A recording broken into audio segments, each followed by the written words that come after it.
It's the Big Talk Gcast with your hosts, Barry Knob and Tom Jenner. Let's do this. Welcome back.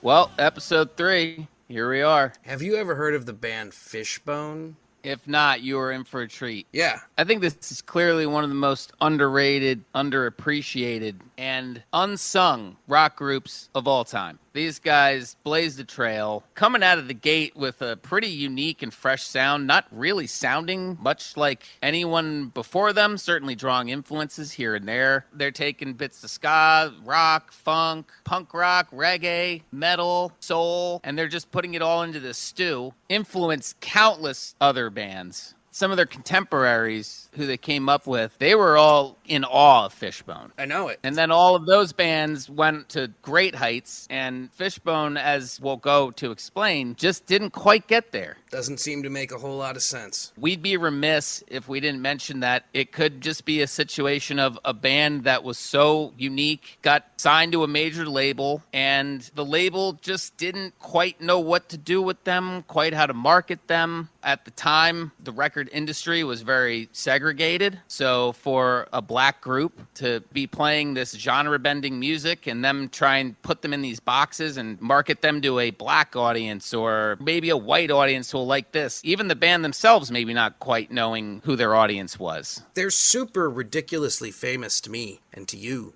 But on the internet, they don't look as famous. Their history is hard to lock down. And that's something we should definitely bring up, too, because while Tom and I were prepping for this, doing our research, looking things up, it was a lot more difficult to pull up and find certain facts and pieces of information about this band. Even when I type in Fishbone in like an image search, my brain assumed that I would get nothing but the band. But instead, I got a large selection of literal fishbones. At this point in their career, they should really be kind of a legacy act that's going out, playing to huge crowds, and basically doing a victory lap. But instead, they're still relegated to small clubs. You are more familiar with them than me, but these guys should be headlining their own shit all the time. Yeah, I am perhaps a bit more familiar with them. I know that you've always been a huge fan, but unlike the previous episodes where Wang Chung and Dave, you were way more acquainted and way more familiar with those, it's probably the opposite for Fishbone. Yeah. I was obsessed with these guys. I remember, dude. And maybe it'd be a good time now to explain what got me and you into this band. We came of age at a time in the mid to late 90s when the third wave of ska started becoming prominent.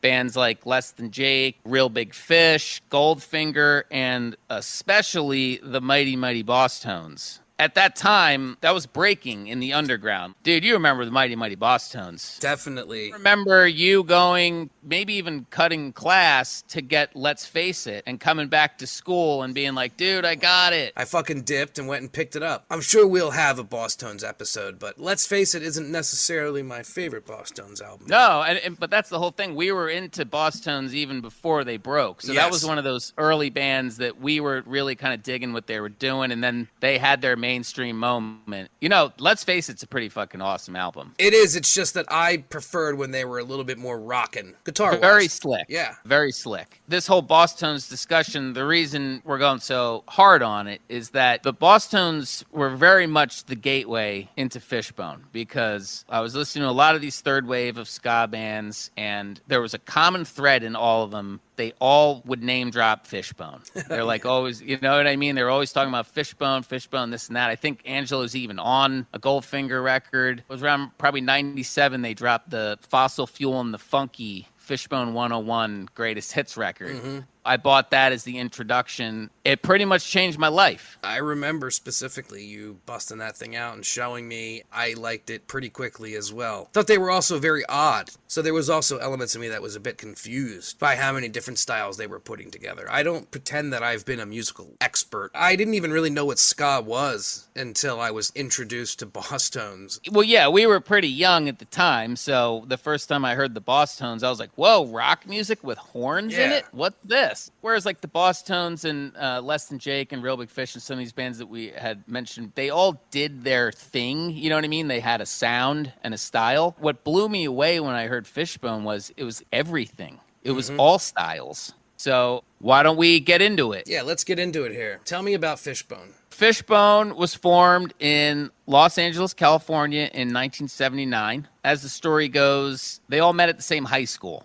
We have Norwood Fisher on bass, his brother Fish Fisher on drums. They were sort of the main battery that everyone assembled around. In their own words, a disparate all-black oddball crew. They'd be joined by Angelo Moore on vocals and sax, Kendall Jones on guitar, Walt Kibbe on vocals and trumpet, and Christopher Dowd on keyboards, trombone, and vocals. This would essentially be the classic lineup of the band and what many would consider to be the definitive lineup. This is Fishbone. These guys get together living in LA at the time. There was a very healthy underground punk movement going on. And because of their eclectic style, they were able to kind of sneak in to this punk scene and take it by storm. They're all a bit loose cannons, too, especially Angelo's. I mean, their stage presence was a bunch of wild maniacs. Yeah, and many people would say, and I think it's fair to say, that they never quite matched the live energy from their shows, and they never quite captured that on record. Something magical was still captured nonetheless. Absolutely. So originally, these guys called themselves Hot Ice,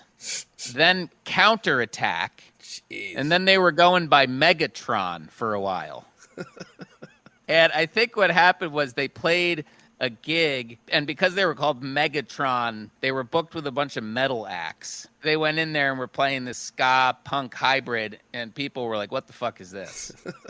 So they eventually settle on Fishbone, which is an awesome name, and I think probably a nod to the fact that Fish Fisher and Norwood Fisher being the kind of originators of the band. Some of their contemporaries, they would come up with the Red Hot Chili Peppers, Cy Comm, which was a forerunner of Jane's Addiction, and then another called Thelonious Monster. Yeah, that's a band I don't know a whole lot about. I'd say about the only thing I know about them is the Sammy Hagar Weekend. Oh man, that song is amazing. I know they're making fun of Sammy, but at the same time, they're also telling you a story of these teenagers who are partying and literally having a Sammy Hagar weekend. Just jamming Sammy all weekend long, drinking. Because I love Sam. Sounds pretty awesome to me. I want to have a fucking Sammy Hagar Damn weekend. right. So these bands and Fishbone all kind of developed this communal aesthetic, and the Fishbone house was like the hang. Norwood and the Thelonious Monster frontman, Bob Forrest, lived together. And this Bob Forrest guy, I don't know, do you remember a show called Celebrity Rehab? Yeah. He was actually one of the main counselors on that show. He got real bad into drugs and eventually cleaned himself up and became a celebrity rehab counselor. But good for him. I'm reading a quote here from Johnny Navarro, who's a cousin of Dave Navarro. He recalls this time period. He says that all these bands absolutely love Fishbone. Basically thought they were by far the most like accomplished musicians out of all of them. Flea and Anthony and stuff would just be like, we're cool, but look at Fishbone. That era, this sort of music relied on crazy antics on stage, try to be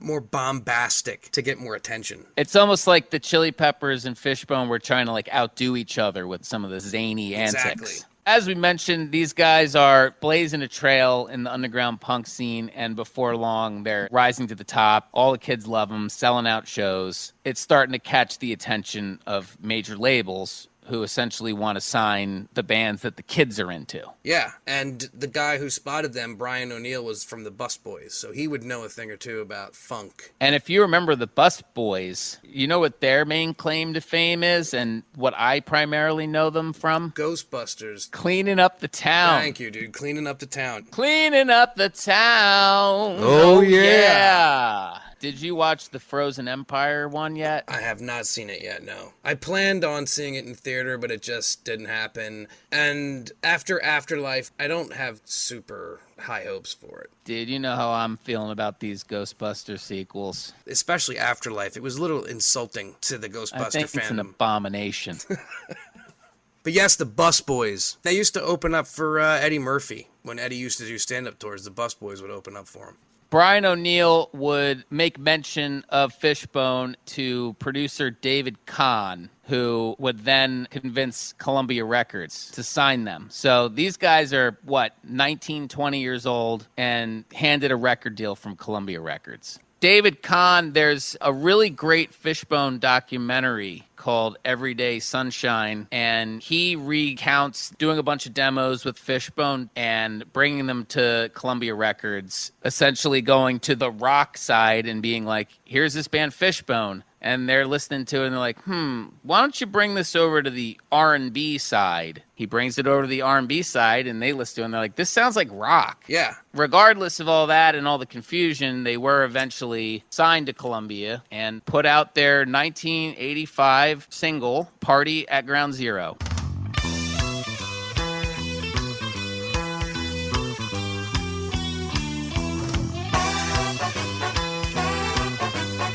And we did have some confusion when we were doing our research as to whether or not this actually was the first single.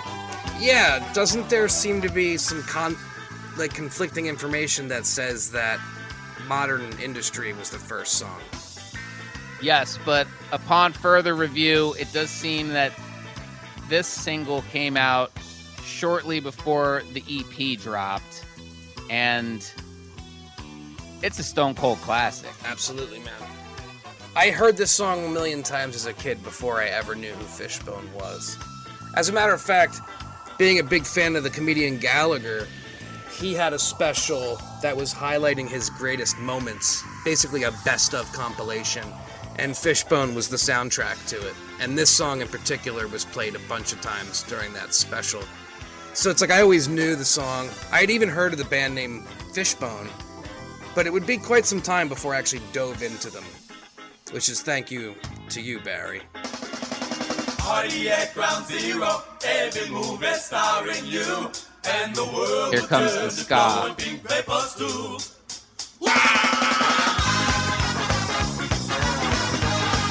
I still think that's a fucking banger, dude.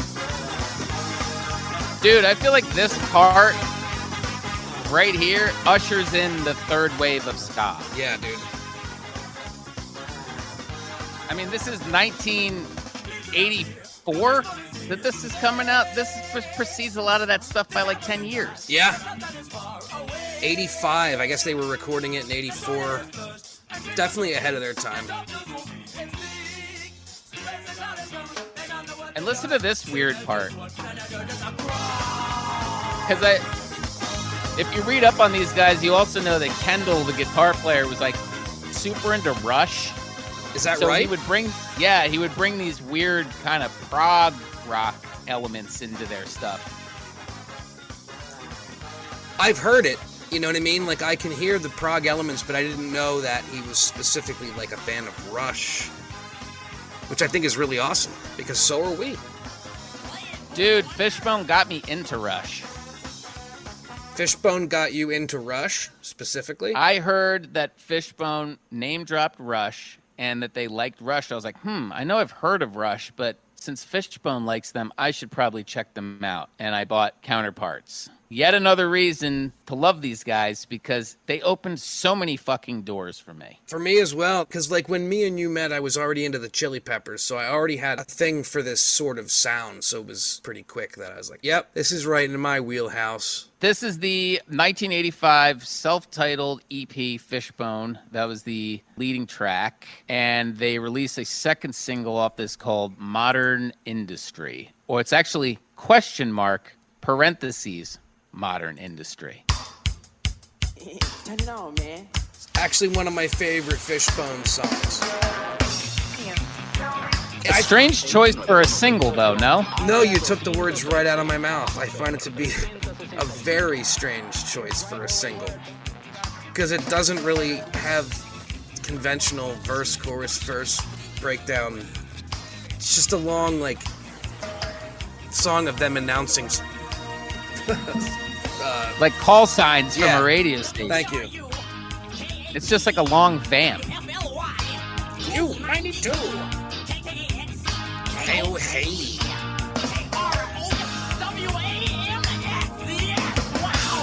So this captures the band at the height of their early funk ska era. Who's that deep voice there?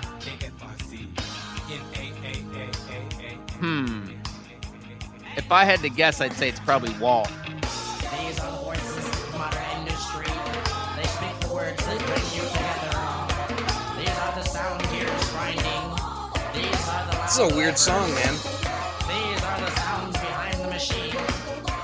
There's not really anything quite like this. Can't think of anything like it at all.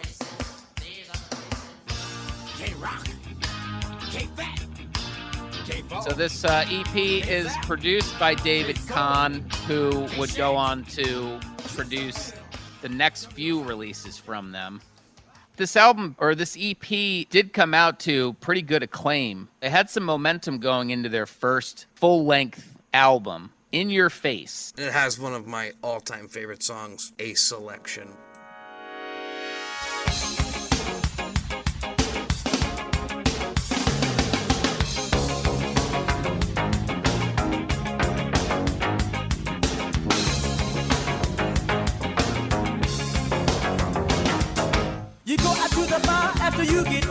I think it's catchy and smooth and silly and just awesome. I love this song.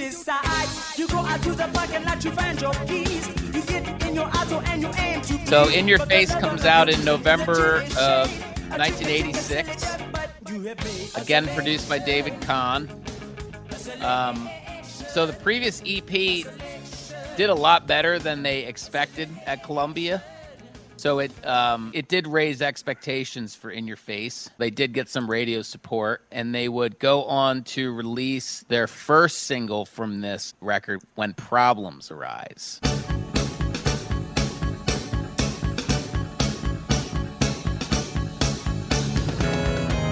There is no mystery for what I try to be. A reason for the That's funky goodness. But I try to tell you what is really false or real, but act as if you have no clue. So this is the only song off the album that has a music video. Oh, is that right? Yeah, it was directed by Gary Weiss and Tony Basil, who is, Hey, Mickey. yeah, Hey Mickey, right? Well, I know she's a choreograph person, like she's a choreographer. But she Yeah, directed it? Yeah, it's basically them, like, kind of jamming in this room with a group of hula dancers, kind of Okay. doing their thing. They toured in support of this album with the Beastie Boys on their License to Ill tour. Oh my god. Dude, imagine seeing the Beastie Boys around that time and Fishbone around this time. Forget Come on. it. Another highlight from this record, which is on the Gold label, is a track called Charlie, Charlie Make Me Feel Good, Charlie. about the big girls. I know you can relate to that, the love of the big ladies. The P-lumps.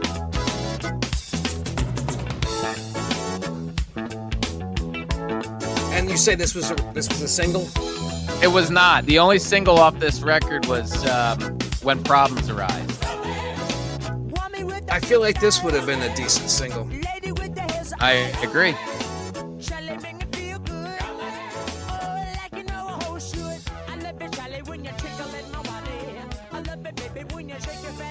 So this record comes out and gets kind of mixed reviews, especially coming off the first EP, which got really favorable reviews. I think this album's really cool, Yeah. but it starts to lose steam towards the end. In 1987, they would release the It's a Wonderful Life EP. Gonna have a good time. It's a 4-song Christmas-themed EP. Oh. Came out on vinyl, quickly went out of print. We didn't play anything from this on the Gold label, though, did we? No, we did not. This EP is not represented on the Gold label. I, however, think that Iration is a pretty cool track. Let's listen to Iration.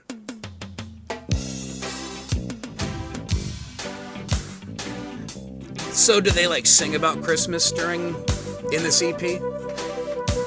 Yeah, in fact, if anything, this track here may be the least Christmas themed out of the three, but Just Call Me Scrooge. They have a song called Slick Nick, You Devil You. That one's pretty good. It's okay. It's not my favorite.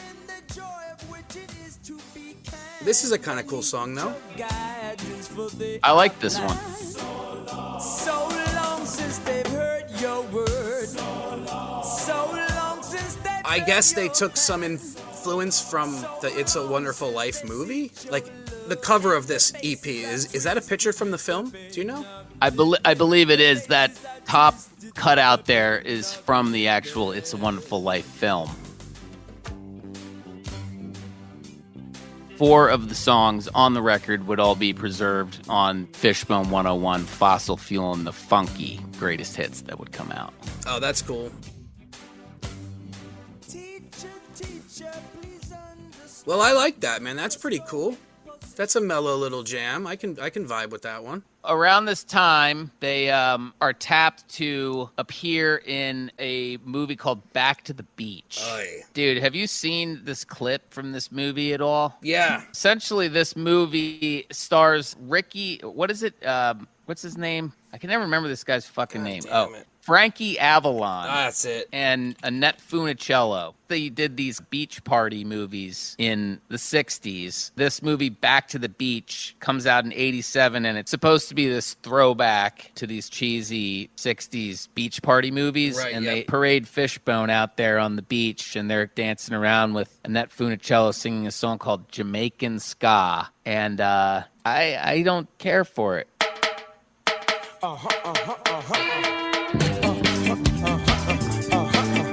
Those beach movies were horrible, dude. They're like so cringy.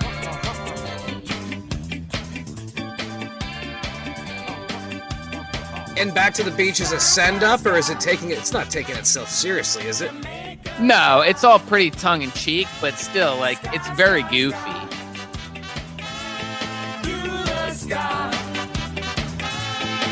Not many people can cha-cha-cha. So they're out there singing this song Yes. and dancing around. And apparently around this time, Kendall in particular is getting like very self-conscious about the fact that they're coming off as like super corny.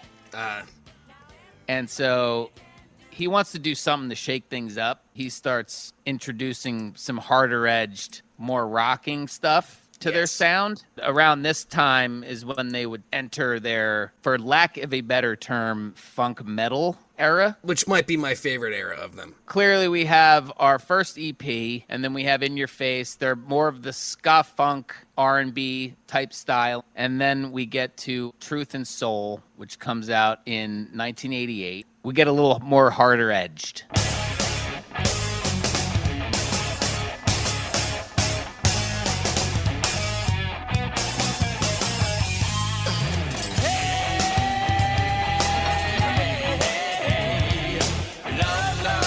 Rock, rock, rock.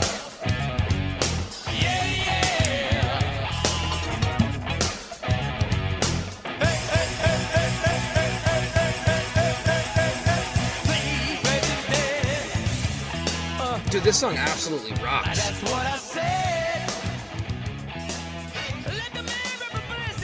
Apparently, Kendall was very concerned that they were becoming cartoony. That makes sense.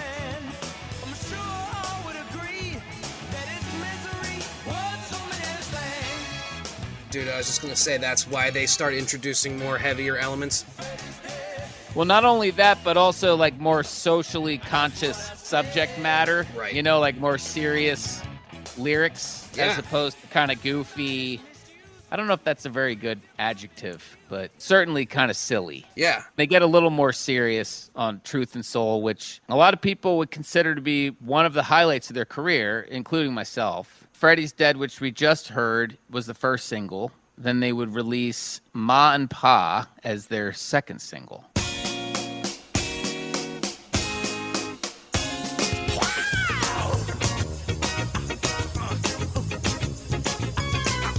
This song took me a minute, and I'll tell you why. It's because I have a weird relationship with stuff that sounds sublimey. And it reminds me of Sublime, who I was never Oh, been big in love time. with.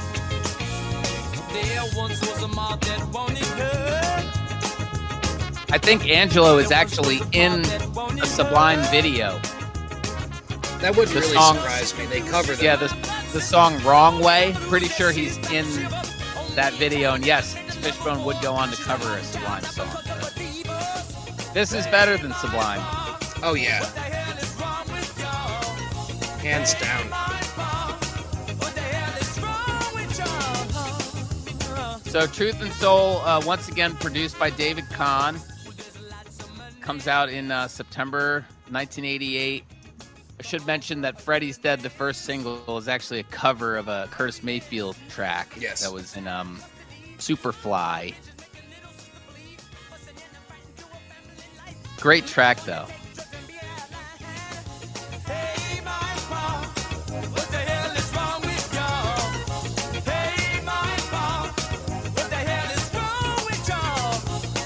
Yeah, these guys are awesome.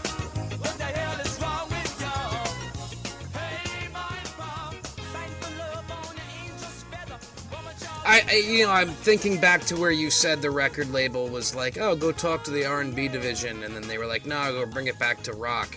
And I understand why that would have happened, because they jump around. They're neither. They're both, or they're exactly. neither. It's also what ended up hurting them in terms of popular appeal. And they say this in the documentary. It's almost like they were too black for a white audience and too white for a black audience. Yeah. Angelo even says at times he's sort of hurt by the fact that they weren't able to capture a larger black audience. Their audience was a predominantly white one because essentially they're playing rock music. They were playing music that skaters like to listen to. Right. So after Mon Pa, the third single off this, they bust out the ballad, Change. I think this is such a nice song, though.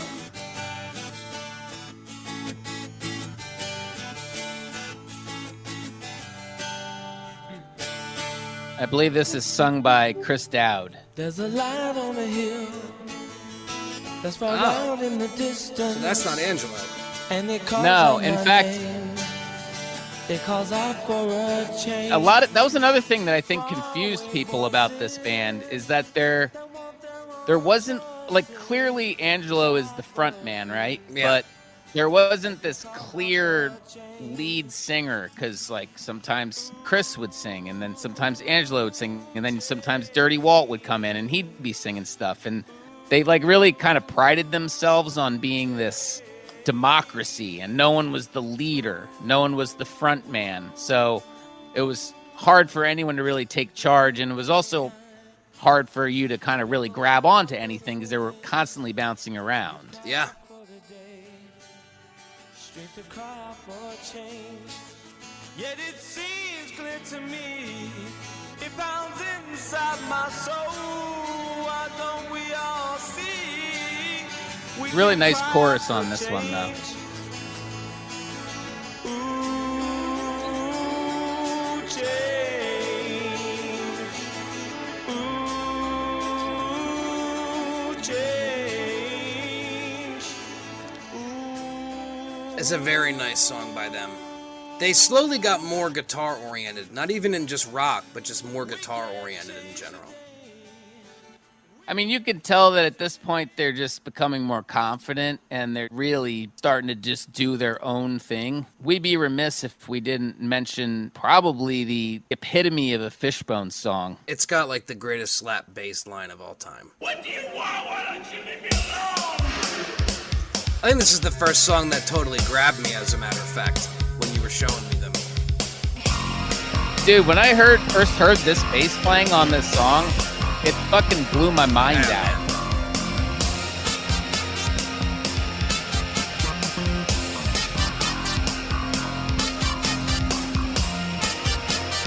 Norwood fucking killing it. Kicking the goddamn thing.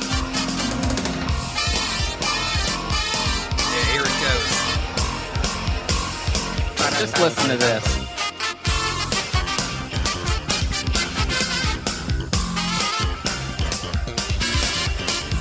That's fucking ridiculous, dude. Give me a break. Can't even understand it.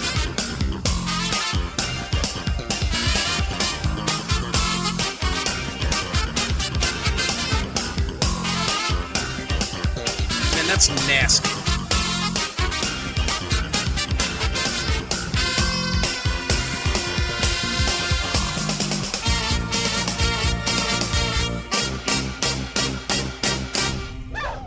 Here come the dogs. We use that.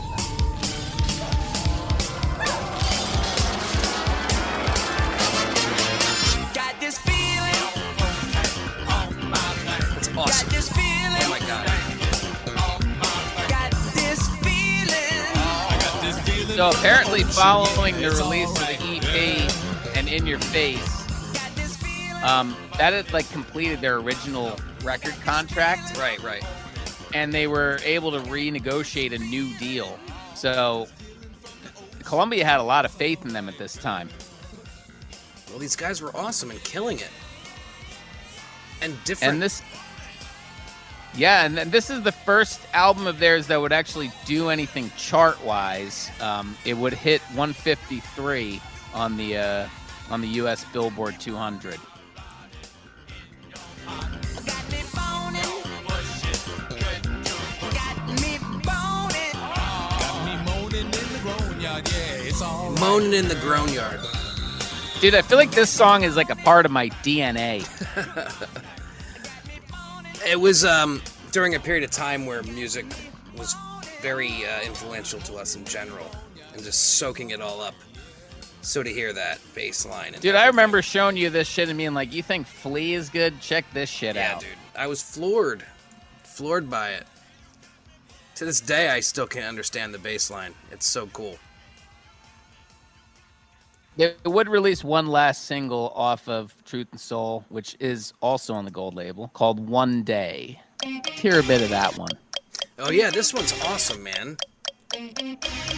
Talk about a funky ass bass line. Definitely.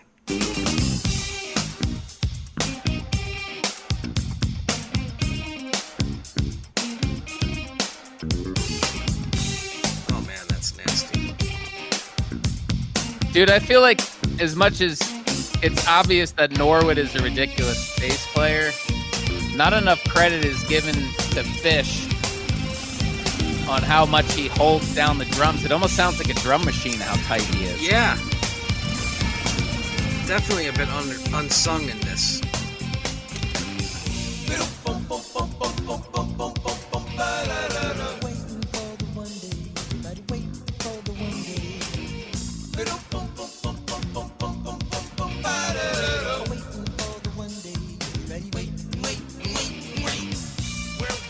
See, it's still like unconventional.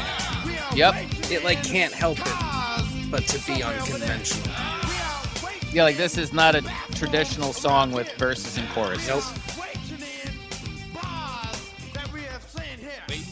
And that's the kind of stuff that I bet probably, unfortunately, kind of prevented them from breaking out completely. Well, because around this time, what did you have? Chili Peppers are putting out Mother's Milk, right? That sounds about right. Yeah. 89. There are parallels between this record and Mother's Milk in that they both start with a rocking cover of a classic funk song. Yes, that's true. Higher Ground. And then Mon Pa is like a real catchy tune, more of a traditional track. But I'd say that the Chili Peppers at this point were maybe starting to put their best foot forward in terms of like trying to break through with a pop audience. They're still very much on the rise here. Fishbone. They haven't completely peaked. No, not at all. Much like the Chili Peppers with Mother's Milk, this is their album that precedes the album that is supposed to break them, Yes, essentially. exactly. And whereas the Chili Peppers record that comes out after Mother's Milk, Blood Sugar Sex Magic, becomes a massive smash, the next record the Fishbone puts out, The Reality of My Surroundings, is successful, but not nearly to the degree of Blood Sugar Sex Magic. Before we get into Reality of My Surroundings, I did want to touch on some of the movies. Yes, please. Because they were on quite a few soundtracks around this time. I think that was part of the strategy from the label and from the producer to like place them in movies and put them on soundtracks, and that was supposed to kind of raise their profile and such. I'm sure it helped to a degree, but clearly not as much as it could have. Around the time of Truth and Soul, they're on the soundtrack of the movie Tapeheads. That's a pretty cool movie. It's been a while since I've watched it. I remember it being a bit bizarre, the two of them making music videos. Tim Robbins and John Cusack. Yes. Both of whom I know are huge Fishbone fanboys. Yeah, isn't John In Cusack... real life. Hasn't he worn a bunch of Fishbone shirts? Yeah, in fact, I'm pretty sure in Say Anything, he's wearing a Fishbone shirt. There you go. And there's another Genesis parallel for you because they put the In Your Eyes single out and the B-side is Skankin' to the Beat, which is funny because this movie comes out in 89 and for all intents and purposes, they've sort of moved past this early ska era, but I guess it's probably one of Cusack's favorite Fishbone songs and it's featured in a party scene. So why don't we hear a little bit of Skankin' to the Beat?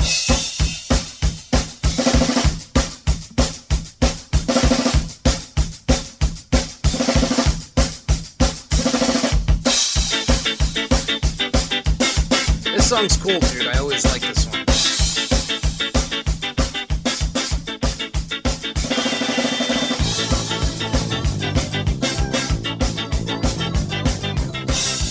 And it's funny, this is a B-side to In Your Eyes by Gabriel.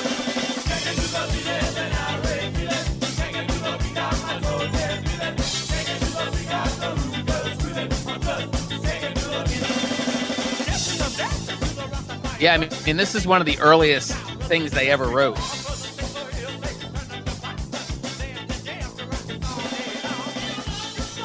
What other soundtracks are they on? So, after Tapeheads, they're featured in the movie I'm Gonna Get You, Sucka. That was a Wayans Brothers production. Yeah, wasn't a it? Wayans production, exactly. And they have a song on there called He's a Fly Guy. It's a collaboration with Curtis Mayfield, which must have been really cool for them because I know they were a big fan of his. And this was another door that was open for me from Fishbone was getting into Curtis Mayfield. Dude's awesome. Yeah, he really is. They have a song with Little Richard, too. Or at least a demo with Little Richard. Oh, wow. I actually didn't know that.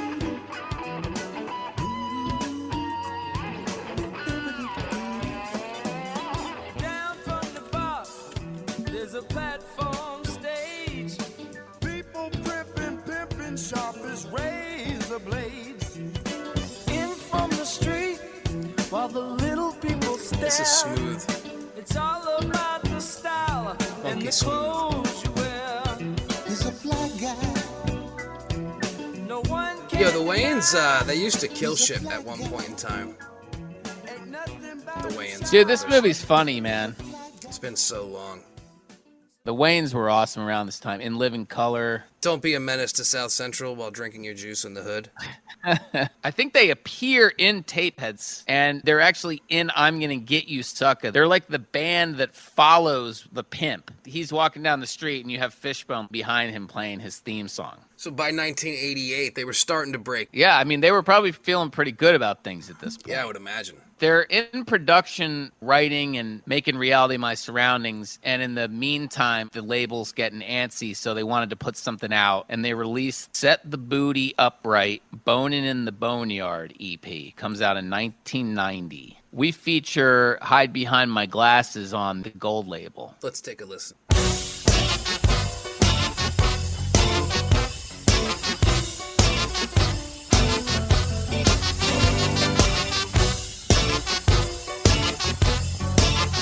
It's got this, it's like stanky. It's real stanky. Hiding behind my glasses when I feel. So this is once again produced by David Kahn. Has the classic lineup, but they gain a member. A guitarist by the name of John Bigham joins the group, and he was a session guy who played with Miles Davis. So Oh, wow. no slouch. And he would be on the next few albums. So they didn't lose anybody yet, they just gained someone? Yep, they got John Bigham at this point. So Bone in the Boneyard EP comes out. Then they release what I consider to be the high point of their career and also the high point of their success, The Reality of My Surroundings.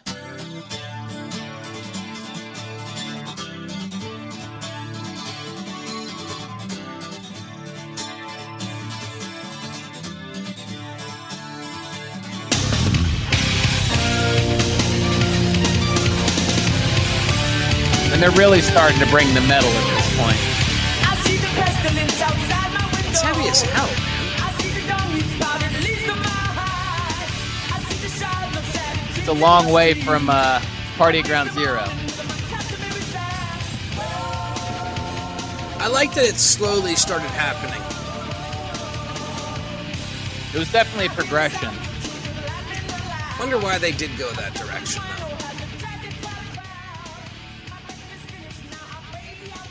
I mean, it's the early 90s get a lot more heavy. You know what? That's really true. That's true. This sound just became more and more in vogue. And I know that Kendall, the guitar player, just started getting more and more into like heavy rock. Great chorus.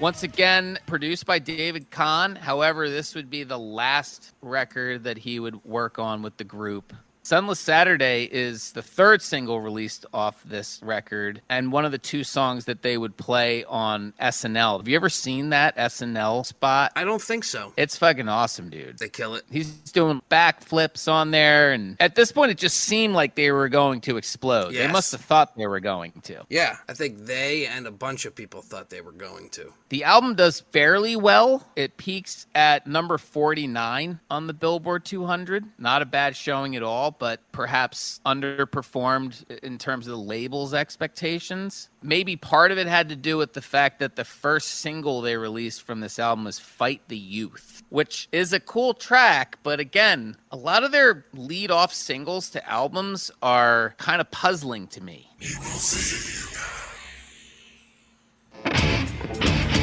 Yeah, I agree with you on that.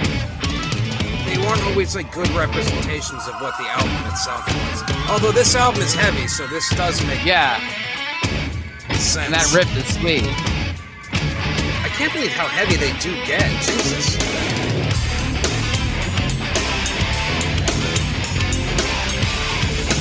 I mean, this song is great, but like, why not lead with like Everyday Sunshine or Sunless Saturday? Who makes those decisions? It's not usually the band. Isn't that usually the record label who decides like what the singles are going to be? It probably is. I mean, again, I don't know who's behind it. Maybe the producer and the label, but you'd think they'd go for something a little more pop-oriented. Yeah, you would definitely think so. Dude, this album is so good. There's so much stuff on here. I would say, in terms of capturing their live spirit and the energy that they have, this album probably accomplishes that the most.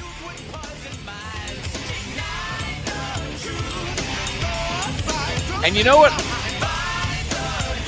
This album finally starts to feel a little more muscular. Do you know what I mean? Absolutely, man. Like some of the 80s recordings sound very thin to me. A lot of the production, it's like even with Norwood slapping the shit out of the bass and the drums and everything, it's like it's very kind of thin. I feel like they're kind of haunted by their production their entire career. I know that David Kahn has done other things that sounded good. He's a suitable producer, but I do sometimes wish that some of those 80s records sounded a little more full and a little more thick, like this record. But even as you and I were discussing earlier today, like this one sounds a bit murky and a bit muddy at times, maybe a little over compressed. It's a lot going on, and it's like it can't quite fit all of it. Yeah, they're trying to squeeze a ton of shit on here. So yeah, Fight the Youth, the first single. I don't think this charts or does particularly well, so they put out Sunless Saturday and then Everyday Sunshine, which I think they had high hopes for. This would have been a better first single.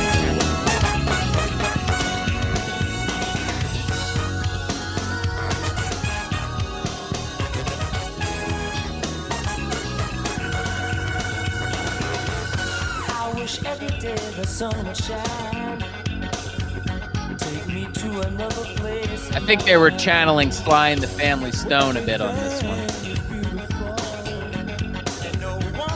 No sign of me could rule our soul. I wish every day sunshine.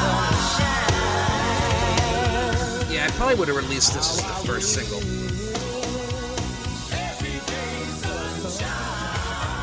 Like like on the first album, if they had really released Modern Industry before Party at Ground Zero, it almost doesn't make any sense. Like, why would the record label have decided to do that? Yeah, I feel like a lot of the decisions that were made in terms of promoting this band and the singles that were released, they were kind of puzzling. So there's a few tracks off of Reality of My Surroundings that were not released as singles that are included on the Gold label that I think are absolute highlights. One being Pray to the Junkie Maker. This is one of my favorite Fishbone songs ever.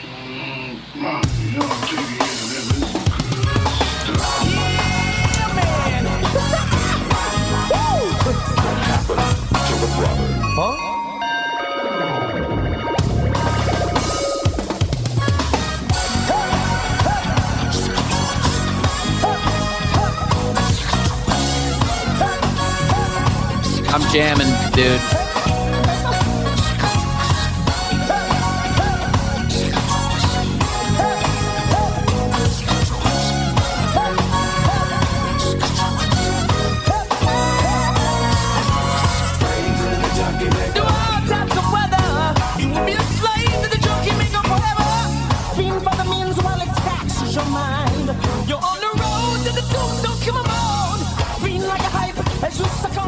So this is like the best album.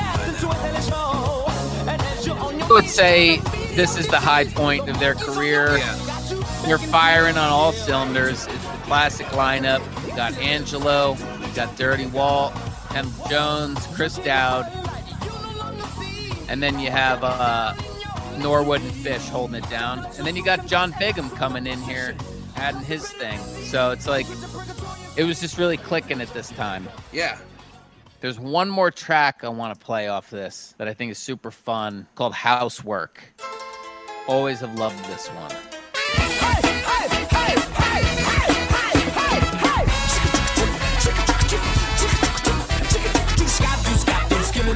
I feel like this brings in some of that early energy. It most certainly does, and it sounds a bit almost out of place on this heavy album, to a degree. But that's kind of how they always were in a way. No, I agree. Metal songs next to ska songs and funk songs, reggae songs. I actually wish that some of the early stuff sounded more like this in terms of the production. Yes.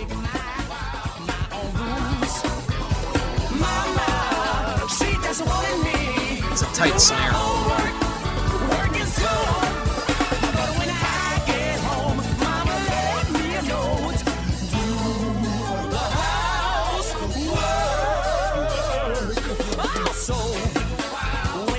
So yeah, obviously they must be feeling pretty good at this point because, you know, it's fairly successful. I don't know if the label was necessarily expecting it's going to be a #1 smash, but it's number 49. It does well. They're all over TV. Concerts are doing extremely well. I think Reality of My Surroundings is awesome, but the thing is, I think Truth and Soul is awesome, and I also think In Your Face is awesome. Basically, I like everything up to this point. Yeah, I mean, it's easy to say that Reality of My Surroundings is their best thing, but it's all subjective. Yeah. Because everything has been solid up to this point. They've now switched producers. Reality of My Surroundings is the last record that they do with David Kahn. Can't think of a lot of other bands that stuck with a producer from the inception of their band up until like 4 records later. Literally every single thing that they did up until Give a Monkey a Brain was produced by David Kahn. What else has David Kahn done? I mean, we were having this discussion before we even got on the mics today that their production just doesn't do them a lot of favors. You have to look at the fact that it was the 80s. So even though I can make my little gripes about the fact that I wish the music sounded perhaps a little more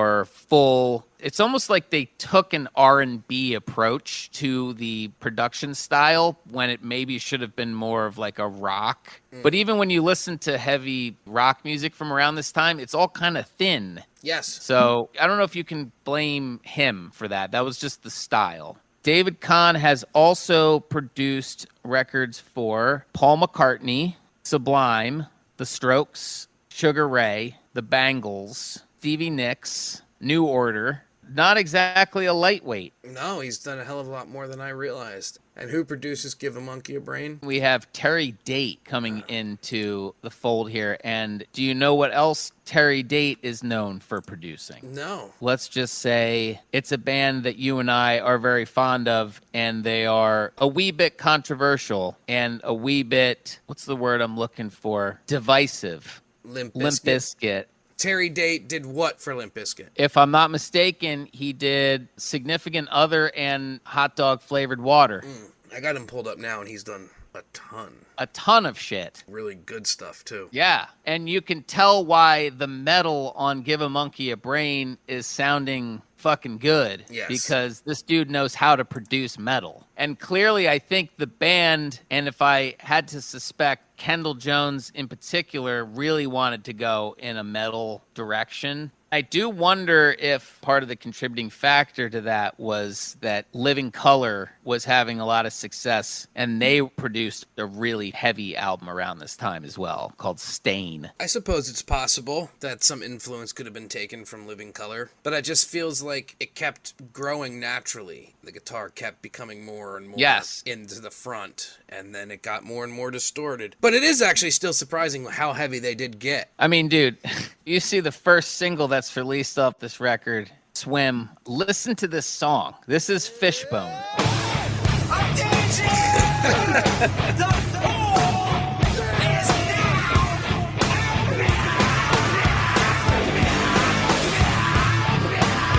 Dude, this song is whack.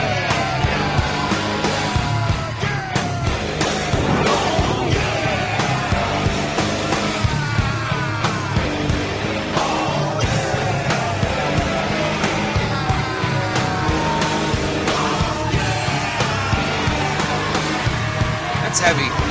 Dude, you don't even get a song on this album with horns until like the fourth track.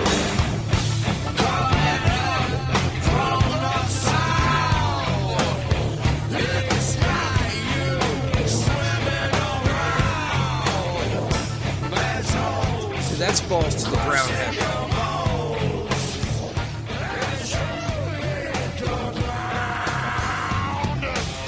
So clearly they're favoring the metal on this record. They're starting the album with this song, and it's the first single. But they didn't completely ignore the ska influence and the funk, because it's definitely on here. That's ridiculously heavy. I can't believe how heavy that song is. But then this, of course, shares the same album as the second single, Unyielding Conditioning, which is not heavy. How the hell is Swim and this on the same album?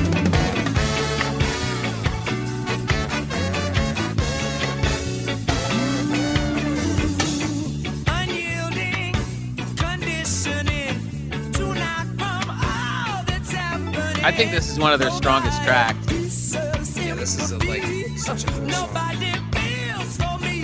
We've all been trained by our world. Yeah. I cannot see Yeah, I don't know. Some people would maybe no one say that feel my emptiness. this album clashes, and because they shift genres so drastically that it's a disadvantage, but I think that makes this album super unique. It makes it very unique, but I also can see why it would be challenging to certain people and maybe even be off-putting to a degree. Because, I mean, if you really like the heavy shit, then that Right. might be why you're there. But then this comes on and you could be like, oh, I hate this, or vice versa. Yeah, I want to hear this album that has Unyielding Conditioning on it, and then you throw it on and fucking Swim is Yeah, the like, first what the song. shit is this? I'm surprised the studio didn't occasionally step in up to this point and say, could you make it a little bit more concise here? Let's pick a sound. what you could say about some of the earlier records, especially like In Your Face, Truth and Soul, like those had more of a style and a Yes. sound. Right around The Reality of My Surroundings is when they're starting to bring the metal in and the rock, and it's starting to shift genres very drastically in between tracks. And then this is the biggest offender, this record here. The next single is Servitude, which is also the second track on the album. And listen to how fucking heavy this one is.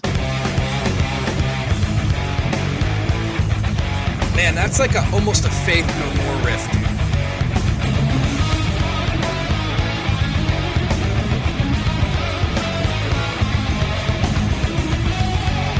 But all the while, it's still Fishbone. It's still funky. It's just heavy.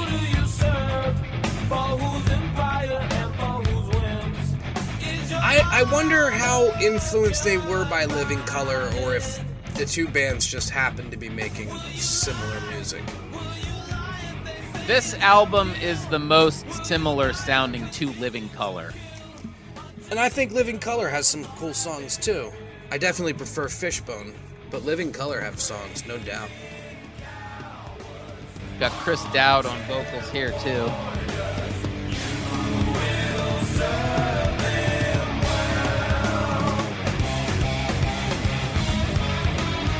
And That riff is awesome. you knowing who sings is because you've seen the videos, or does it say this in the album credits that he sings on the song, like lead vocal? I could just tell it's him singing, but yeah, I think it's... I don't even know if there is a video for this. I think Yeah. They may not... Is there one? Yes, there was. Oh, wow. I don't know if I've ever seen it. So the next track that they release is a single, also the third track on the record, Black Flowers. This is heavy as well, but also almost like a very dark, serious tone. Yeah, this album is all over the map. Got like a Mellotron starting it off here. I think this album sounds really good. This is the best produced Fishbone record, in my opinion. Terry Date. And not necessarily the best Fishbone album, just the best produced. Yeah.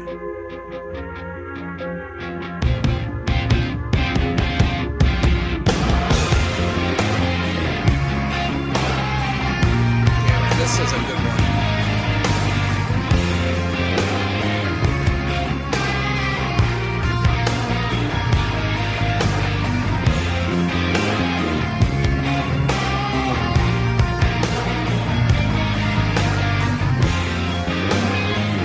Is the album like equal parts metal and then like some ska, or is it predominantly metal? Well, like, it's definitely predominantly metal, but there are some really, really funky songs on here too. Like, in fact, part of me thinks I should have represented some of the funk a little more, but I think one of the highlights of this album and their entire career is a song off this record called Lemon Meringue, written by Norwood. I think this song's a masterpiece.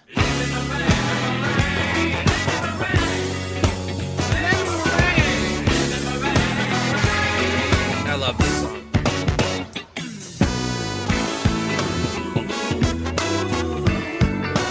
I wonder what their set lists were like around this period of time. Probably playing a lot of fan favorites, but also bringing the metal. Yeah, I would think. Well, like I said, I think I said a little earlier, like they never get that heavy again. And they start to kind of do... Well, I probably shouldn't say that. Because I'm not as familiar with Chim Chims and the Psychotic So Friends Nutworks. Yeah, they don't quite get this heavy again, but they will continue to be heavy at times. And still have like thrash elements and metal. Like they don't ever get rid of the metal.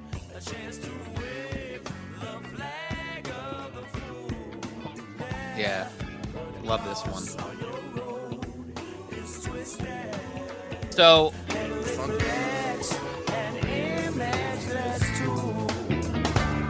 it is mad funky, dude. Dr. Mad vibes.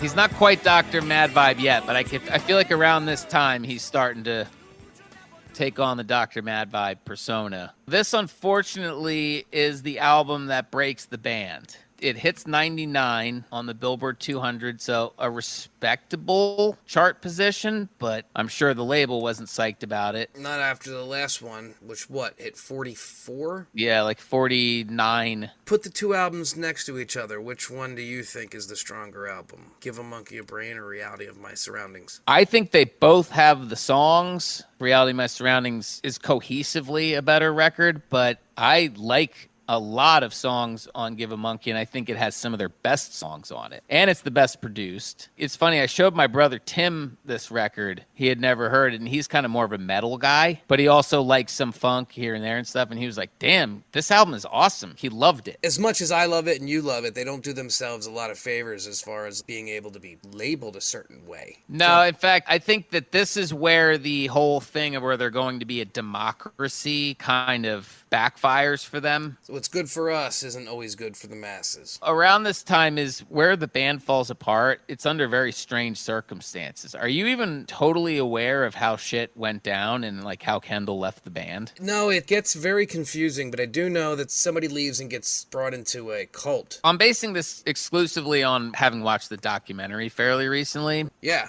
Kendall's mom passed away shortly before this record came out, and it hit him really hard. He had apparently never really been close with his dad, but because of what was going on with his mom, he wanted to reconnect with him. But his dad was part of this weird religious cult. Oh. And he kind of ended up pulling Kendall into it. From watching the documentary, it seemed like it was while they were recording the album, he's coming back and talking about how he's hanging out with his dad and this and that. And by the end of the record, he's talking about how a lot of the shit is devil music, Satan's in the music. Oh, boy. Yeah. And just going real overboard with the religious stuff. It got to the point where he became completely detached and wasn't even interested in the band anymore. Apparently, Norwood and Kendall's girlfriend at the time and a few other people tried to take him away from this religious group. Right. But they forcibly tried to grab him and get him away from these people. And he ended up suing them and bringing them to court over attempted kidnapping. Jesus Christ. Norwood and some of the people involved were facing serious jail time. Wow, dude.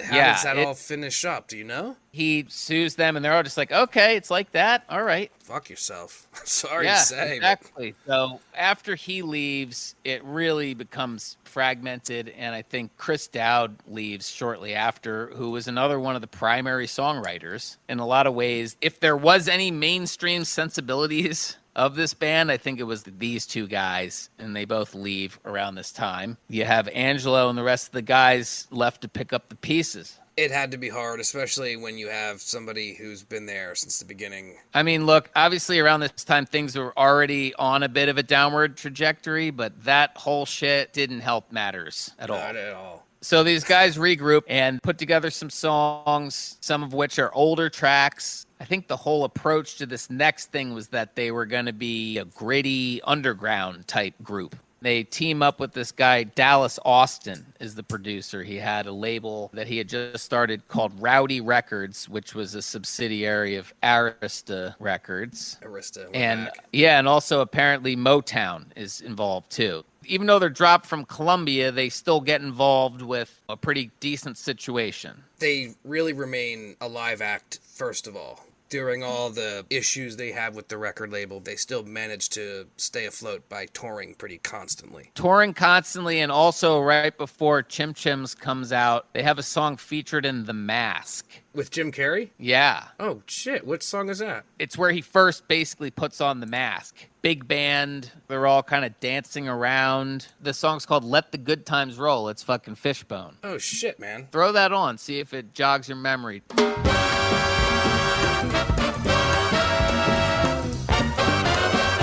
Oh, yeah.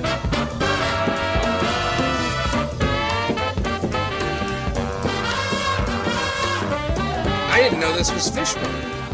Yeah, dude. Wow, that's awesome. It's like a big band jam. Once again, these guys all over the place.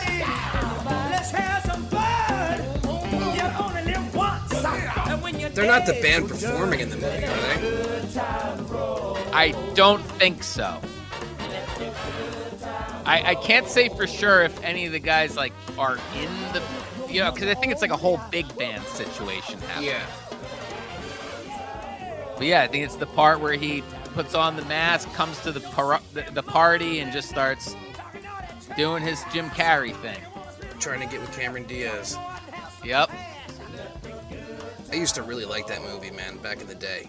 I'm sure I'd still like it. It's just been a while. But yeah, I did not know that was them. That's Dude, awesome. early Jim Carrey, there was a point when he was on such a run, it was like he was untouchable. Dude, he was unstoppable with Ace and The Mask and Dumb and Dumber. Just that trilogy right there just killed. And we were at such an age, too, we're seeing that. I remember watching those movies and laughing so hard, it was like fucking hurting me. Dude, I was like in tears. What are some of your other favorite Jim movies outside of those three? I definitely like The Truman Show a lot. I like Liar Liar a lot. What about Cable Guy? That was not a favorite of mine. I feel like contemporary reviews of it are being nicer to it, but it didn't do as well, and it didn't quite cut it for me. I kind of like that one. Oh, I have an interesting fact. It was originally going to be Chris Farley. Really? Yeah, he really wanted the role. He dies before it happens, but he really wanted the role, and I feel like David Spade or somebody else tries to talk him out of doing it. But then he passed away. I feel like Chris Farley would have fucking killed that role. Yeah, it would have been a totally different movie, but I bet Chris Farley would have done really good in the role. What do you think about the Eternal Sunshine of the Spotless Mind? I wish I had not forgotten it, because that's another really cool and interesting movie that Jim did that I like a lot. If you go back to In Living Color, he's actually billed as James Carey. It does not say Jim. He is James Carey. Well, there we have a little bit of a 6 degrees of separation situation, because we're talking about Jim Carrey, who was on In Living Color with the Wayans, who did I'm Gonna Get You, Sucker, which Fishbone were in. And also Damon Wayans is at the end of Swim. Do you know when you hear that little stand-up bit at the end of the song? It's actually Damon Wayans doing a little stand-up. Oh, shit, I didn't even notice that. Yeah. He's like, I'm grabbing nuts.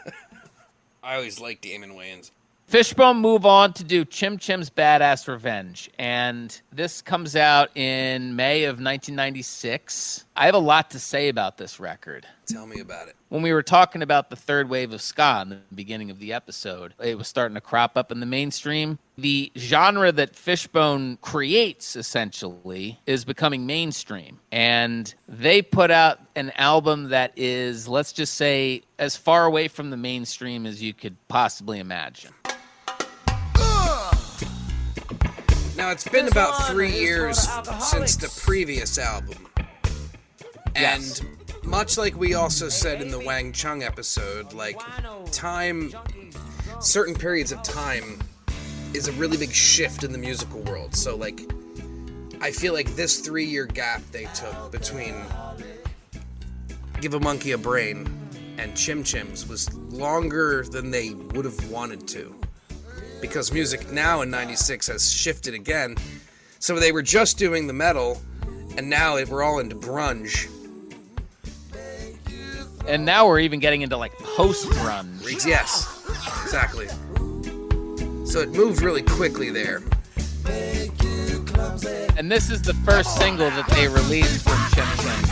And this is a song they wrote when they were like 19. Oh, is it an old one? Yeah.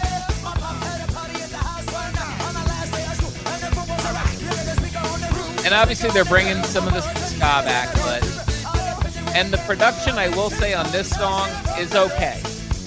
It doesn't sound too bad.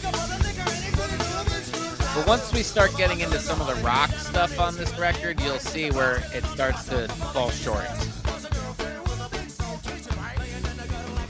I remember this album being a bit of a disappointment for you when you bought it. Am I wrong about that? No, you're not. And part of it is not because I don't think that the material isn't quite there. It's really the way that it was produced. Yeah.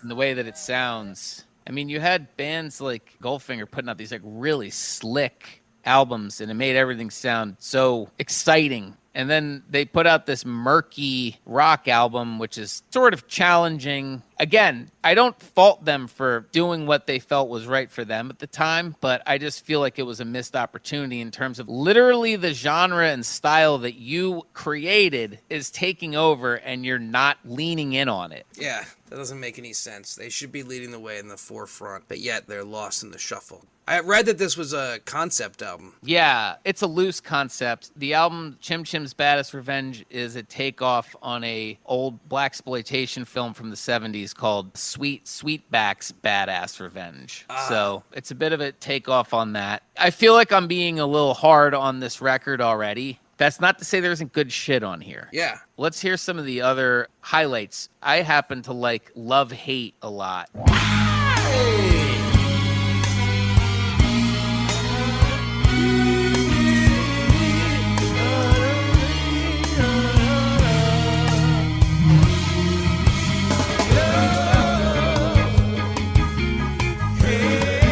I like this one.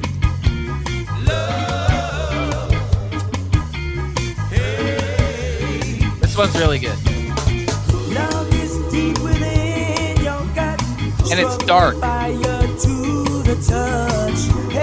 This whole album's pretty dark.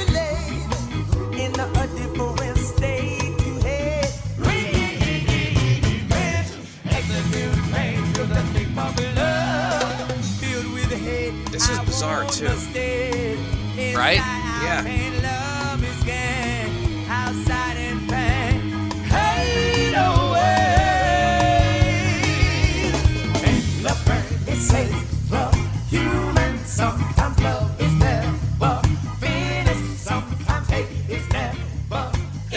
I like this song a lot.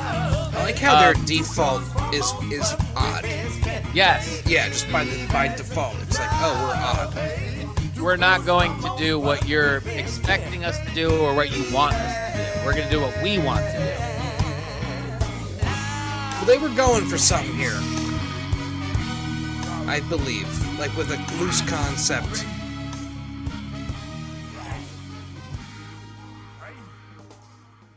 I would have leaned into the heavier side of things coming out of the last album into this one, personally. I personally would have leaned into some of the gosh shit. I know that what we played sounds like that, but the rest of the album is not really like that. For example, put on the song Chim Chim's Badass Revenge.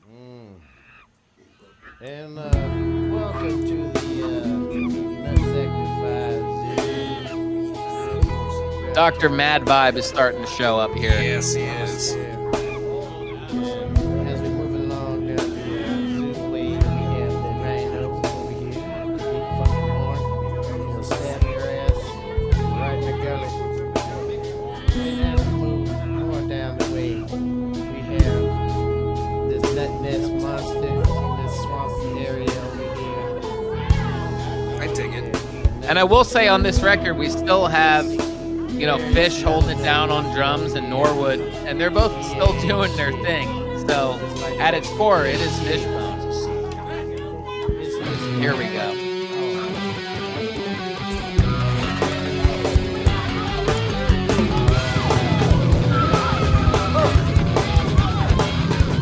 I like The metal that. is still there. Yeah.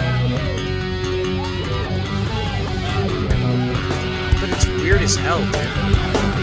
And the production is weird. Yes, it is. Like, you want those guitars to be heavier.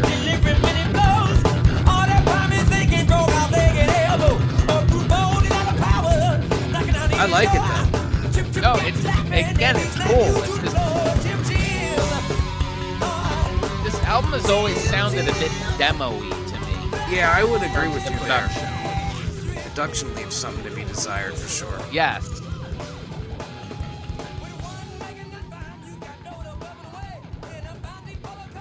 So yeah, Chim Chim's Badass Revenge comes out. It does chart at 158 on the Billboard 200. I think subsequently is the last Fishbone record to chart. Damn. After this record is when they really start to shed the essential and classic lineup. It's a bit of a shifting situation. People are coming and going, coming and going. Yeah, Fish would leave the band. We're left with Angelo, Norwood, Dirty Walt, and that's it. I hate when that happens. They get replaced with a guitar player named Spacey T. Spacey T is cool. He played with George Clinton, Parliament Funkadelic, and then John Stewart, who they get on drums he goes on to play with the band for like 14 more years. Until the drummer comes back. Exactly. Yeah.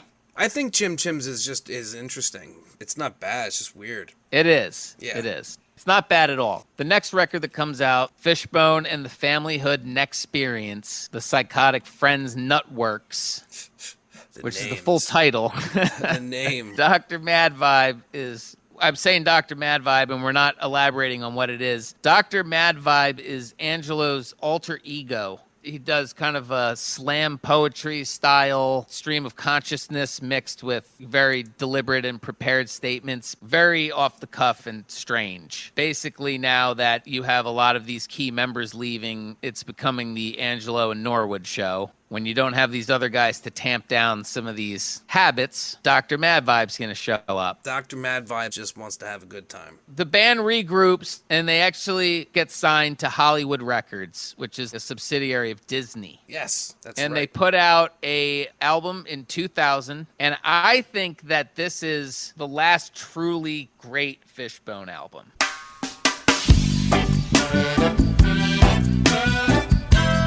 This is a top tier track, And we've obviously had to step up the production as well.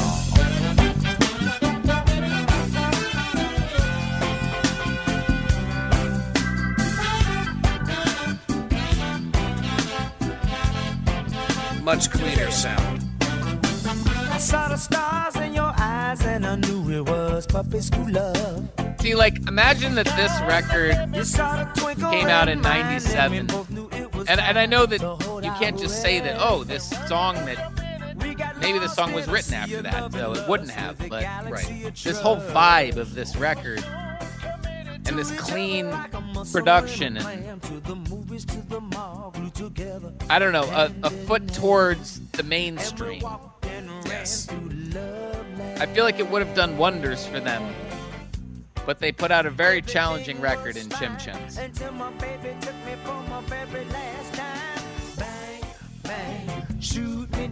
Well, it was a difficult time in the band, and that, you know, we probably shouldn't Yes. discredit that either. A whole bunch of shit was really screwy. They had just gotten dropped by Columbia. You know what I mean? Shit was That fucked album up. sounds like it has a chip on its shoulder, that Yeah. record. But here This we are. fits right in. Yeah.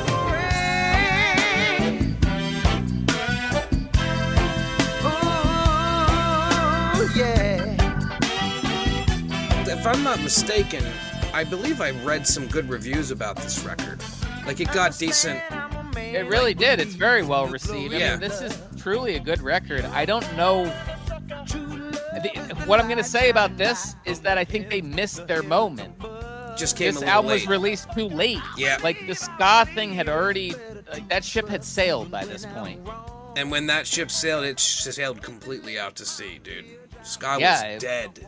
For a Yeah, bit. now it was like boy bands and Limp Bizkit and Blink-182 and Yeah, this shit was dead. So if this had come out a little earlier, I agree with you. It probably would have done a little that's what better I'm for them. saying. Yep. Put on track 3. Where'd you get those pants? Like, come on, dude. Yeah, we're right back, dude. We're back in a good place here on this record. But I agree, it's a little late. People were already checked the fuck out on this sound. But By if they had 2000. released this album 3 years earlier, this was right in the zeitgeist of what was happening. Big time. Dude, that was when the Boss Tones and all that's when that was going on. These guys should have taken their rightful places as the fucking kings of this stuff. Absolutely. Fucking ridiculous. Yeah, this album is really, really tight. The cover is bizarre as shit. This album, or this song was originally called Weed Plan. Ah, yeah. That's right. And did you say something that the record label made them change the lyrics? Yeah, so apparently Disney didn't want to have a song about weed on their record, so instead it's Angelo singing about a girl's ass shaking in her pants. That's better. That's better than weed. And yeah, dude, you're right. The cover is bizarre. But what I will say is I remember first seeing it and thinking it was one of the better uses of Photoshop at the time. I mean, this is 2000. That's pretty good. Oh, I think it holds up just fine right now, dude. Looks great. The head really, really flows into the hands. I know. He's like this weird fucking alien creature standing on Norwood. Makes no sense, dude. It's so cool. I feel like it's a very good dichotomy, too, of these two guys. Yeah. Like Norwood trying to hold shit down, and then you got fucking Angelo standing on his head. Like a fucking lunatic. So this album comes out, and I think it was pretty disappointing, especially given the material. Yeah. I think it's a shame it didn't perform better because it's a killer record. Put on Shaky Ground. I think this is an absolute high point.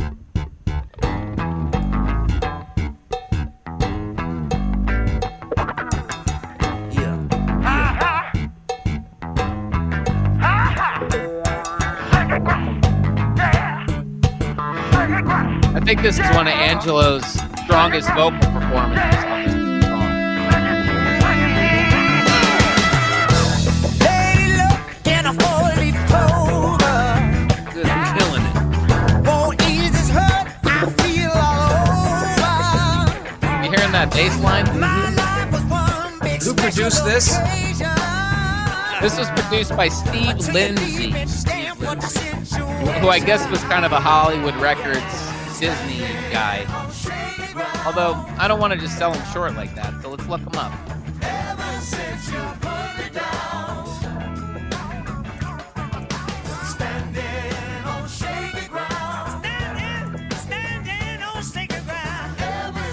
Looks like he did stuff with Pointer Sisters, Elton John, Luther Vandross, Chaka Khan, Ray Charles. All right, yeah, I mean, a pro. Yep, definitely a pro with those names. My heart got repossessed this morning. This is a cover too, but man, do they do a good fucking version of it. They tend to do good covers. Yeah, they really do. Told me a life was over. I'm about to drown. I remember wishing I could sing like this. Standing ground. Yeah, I would be a happy man if I could sing like that.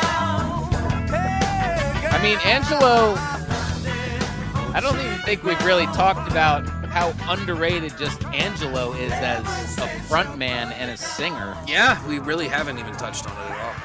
He's probably one of the greatest frontmen that there ever was. I certainly wouldn't fight with you on that, man. I think he's an amazing frontman, showman. I've seen Fishbone 3 times, once of which was with you Yeah. when we saw them with the Chili Peppers and STP. Every time they've been incredible. Yes, they blew me away that night. Them and STP stole the show. I think Fishbone sounded way better than the Chili Peppers that night. Actually, STP sounded awesome. They killed it. And I wasn't even a big STP guy yet. I was there for Fishbone and the Chili Peppers, much like you 100. were. And then it was like, 100%. okay, Stone Temple Pilots is playing, that's fine. And then they came out and they fucking ripped it. They ripped it. And I saw them a few years later, like 6-7 years later, and they stunk the place up. Scott was a fucking mess. That Oh, show, man. that tour with Bone and Chili Peppers, STP was in top form. I'll tell a quick story. First time I ever saw them, I think it was 97 at the Trocadero. I went with my buddy Chris. Me, Chris, and Tom go way back. Chris is good people. And Angelo does one of his famous stage dives.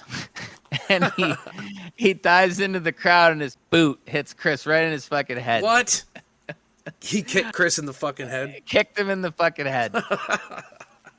And actually, before the amazing. show, I remember walking into the Trocadero, not a very big club, and Angelo is hanging out around the soundboard. And I remember just seeing him there, and I'm like, I could just walk right up to him right now and talk to him. Dude, I'm like 17 years old, didn't know fucking shit. You know what I mean? Yeah. Just a young, dumb idiot. But I was obsessed with this band, and this was literally my idol standing in front of me at this point. Yeah. So I walk up to him, hey, man. And he's like, hey, what's going on? What's your name? And I'm like, Barry. He's like, what's up, Barry? And I'm like, you guys gonna rock tonight? He's like, we're gonna try. And I walk away, and I was just like, what the fuck? Jesus Christ. Get the fuck He's like, away this is from my me." This is my fan base. This guy. Exactly. You guys gonna rock tonight or what?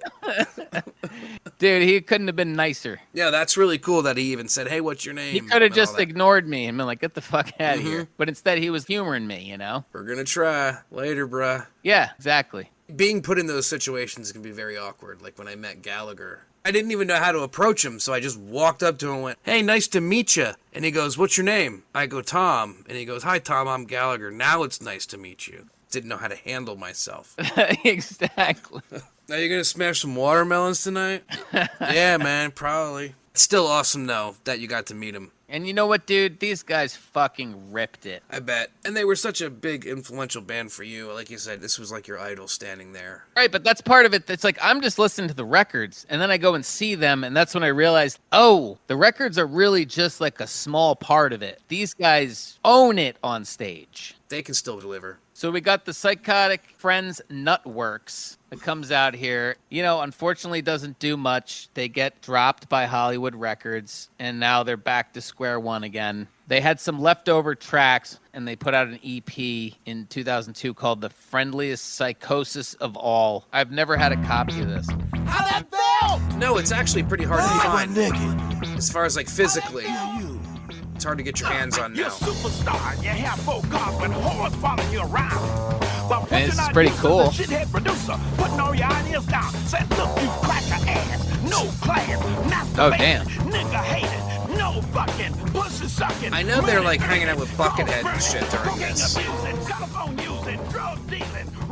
Like track 3 might have Buckethead on it or something. Is that right? I think so. that track's like, yeah, it's like 20 minutes long. And that's super Dr. Mad Vibe. It even literally says Dr. Mad Vibe in the title.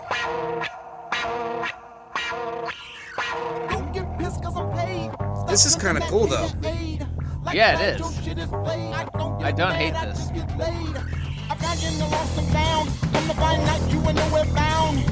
I don't even know who that is singing. Well, they're hanging out with people when they put this one out. It's like a collaborative type thing.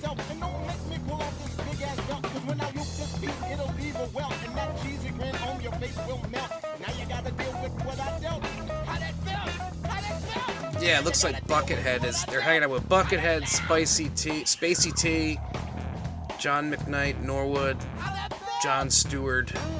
Yeah, that's essentially the same lineup that was on the previous record. So, and I'm pretty sure they hang on to these guys for the next thing that they put out, which is Live at the Temple Bar and More. Yeah, which is an interesting album in itself. It is, because apparently they did record these tracks, but they opted to put out a record of all new tracks, but they were all recorded live. Here is a tale of an all-American social case schizo-jeopardized demonic capitalist named Mr. Reverend John Jim Oom. Now, what I think would have been a little bit better for this is if they could have had no audience cheering. Well, yeah. I mean, like it just was recorded it at a studio. Well, yeah, but I mean, there's ways they could have recorded it without people. I have this record. I have this on CD. I bought this when it came out.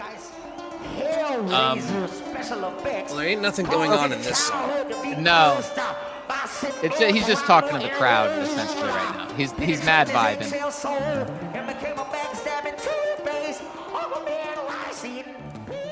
I actually have the Dr. Mad Vibe CD as well that I bought. And how in is one of their that? shows. It's a lot of that, but it's played over sporadic instrumental music like bongos and stuff, and it's just Angelo going off. I mean, I think it's a cool idea, taking songs that aren't on any albums and just releasing a whole new live album. I just don't know if they quite had the material for it or if they presented it in the best way. But I was reading that they did try to record something between these albums, but it fell apart. A label they were on folded, so the album didn't get released. Yep. Shortly after, they have another shakeup, and they lose Spacey T, and he is replaced by a guitar player named Rocky George, who is actually in the band Suicidal Tendencies. Was he? Really? Cool. He comes into the fold, and they start making preparations for their next record, Still Stuck in Your Throat. Jackass Brigade is a song that's been stuck in my head for days. Oh, get off the bus and I come as I run. I left at the truck stop at 3 in the morning. Oh shit.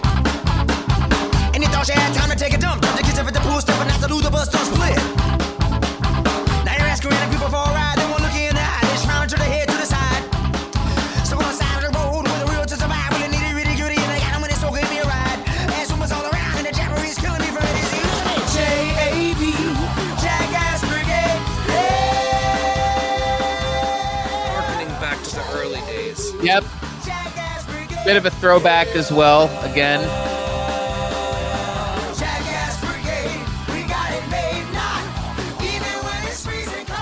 So I was going to mention that this one is primarily recorded and produced by Norwood and a guy named Jimmy Sloan.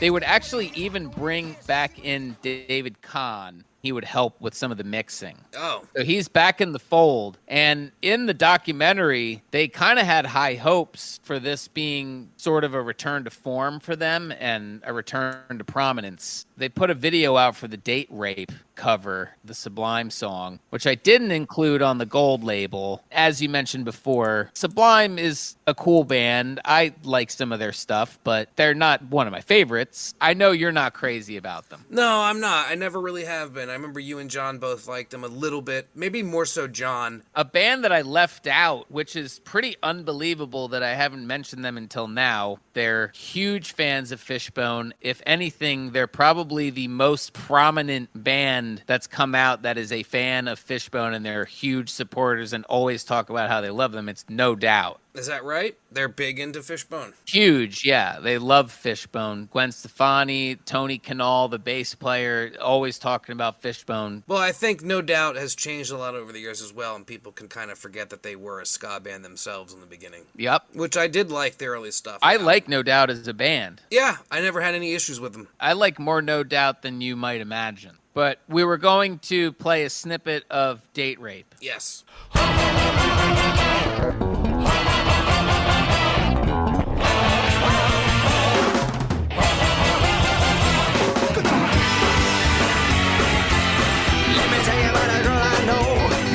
Drink about an hour ago, sitting in a Their corner energy by is so herself. fucking frantic and shit. Manic. Frenetic. Yeah.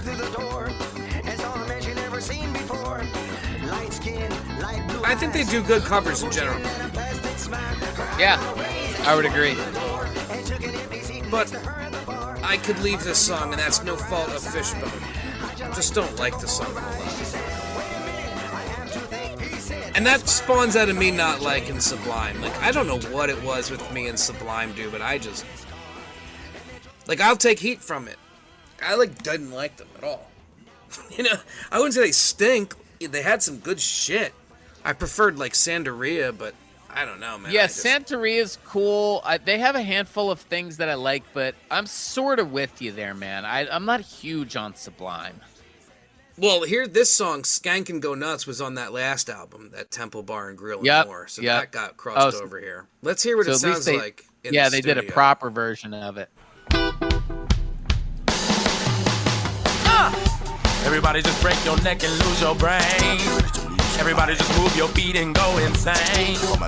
The alley can take your body, yell out thanks. Shoot beer in the air, make it rain. Nobody being rude, nobody strange. Everybody going nuts on the dance floor. It's making me laugh, and they thought this. Damn, I hope I never have to be face to face with Angela when I say they thought this was their return to form. As a whole album. I mean, look, it's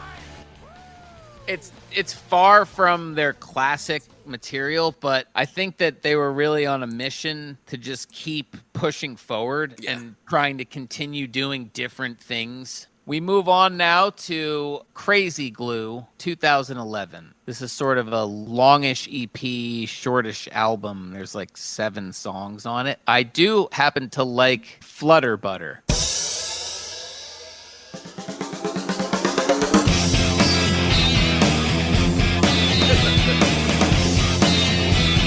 Yeah, I like that.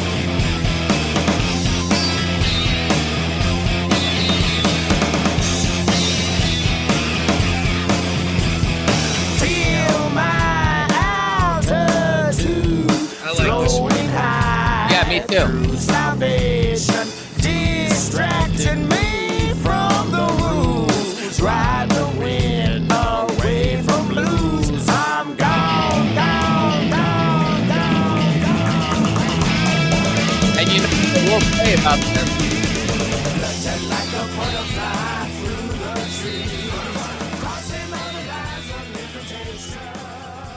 This sounds better. It does sound better. This reminds me of a Chili Peppers song. Yeah. And I did want to mention, too, there was a couple personnel changes, and it gets kind of murky around this time, but the last record, Dirty Walt, it's the first album that Dirty Walt was not on. Is still stuck in your throat. He was not on that record. However, he does return for Crazy Glue. So, okay. And we have a few other personnel changes, but we still have our core guys here. Angelo Norwood, John Stewart on drums. Rocky George is back on guitars. Cool, but yeah, what's this one? They're bringing the rock back a bit on this record. Yeah.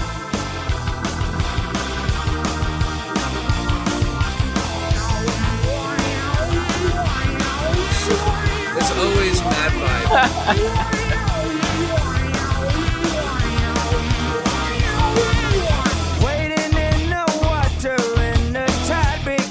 I like this jam. That's kind of rocking right there.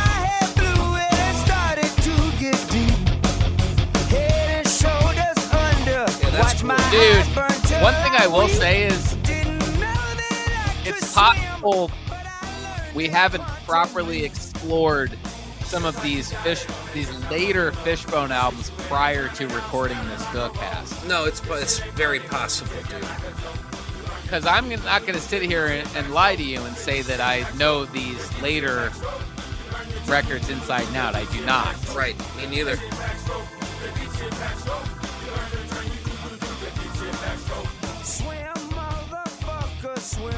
Deep shit backstroke, but I like this song a lot. Yeah, it's cool.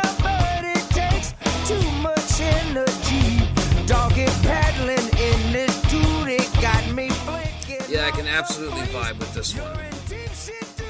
And I can say that I think this is better than the last album. I would agree. Let's see what else there is here. What do we got here?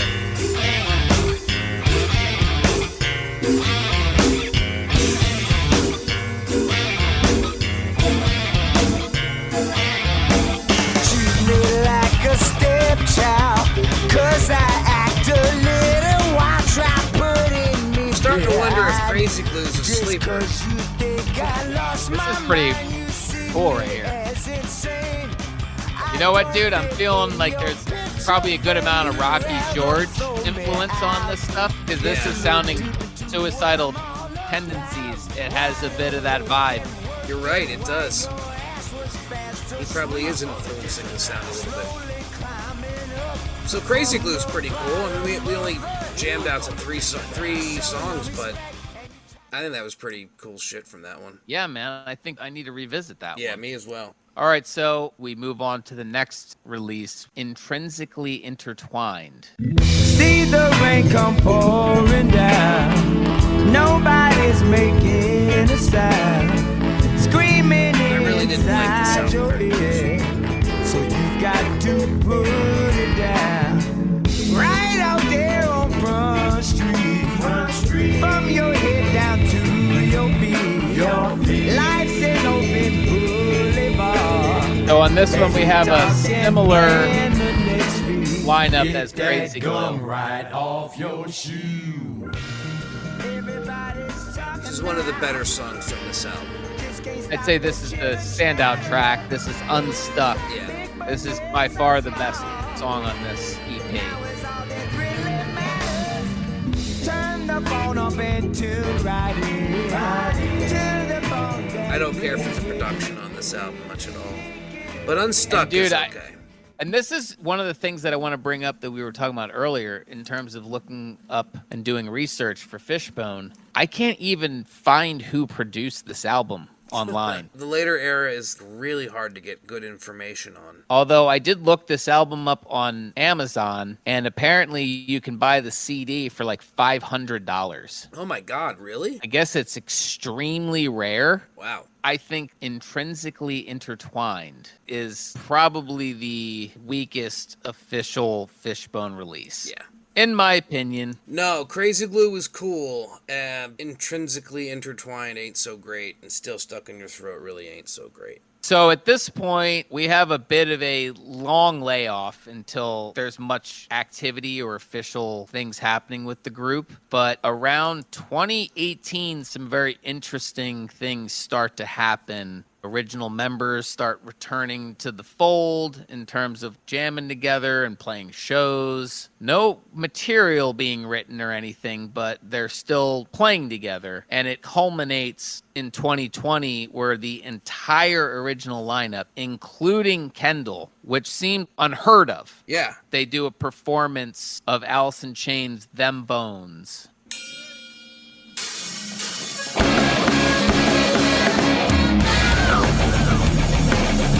Yeah, that's just cool.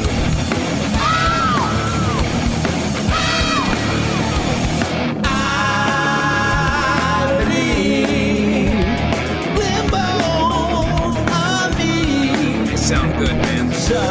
This is the original band, dude.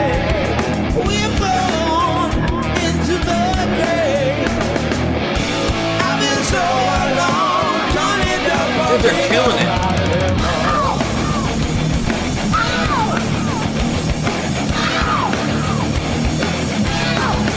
Dude, when I heard that the original band was like playing together and I saw this, I was so hopeful. I was like, oh man, like, dude, I thought there was a possibility I'd be able to see the original lineup live. And it just unfortunately did not come together. Is there any information as to why it fell apart? No official information, but I mean, it's business. Yeah, man. Business is business. And it's so far removed from those early years, you know? They sound so good here, though, man. Although, yeah, keep rocking this.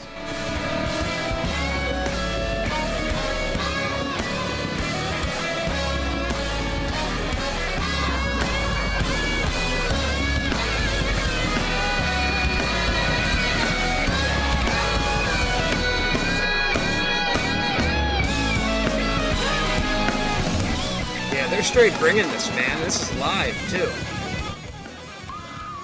They sound good to me. This actually it reminds me a lot of the Give a Monkey a Brain era. Yes. Doesn't it? Yes, it does. Like, this is almost like right where they left off. It makes perfect sense, too. It's That's all the hilarious. boys back together. Yep.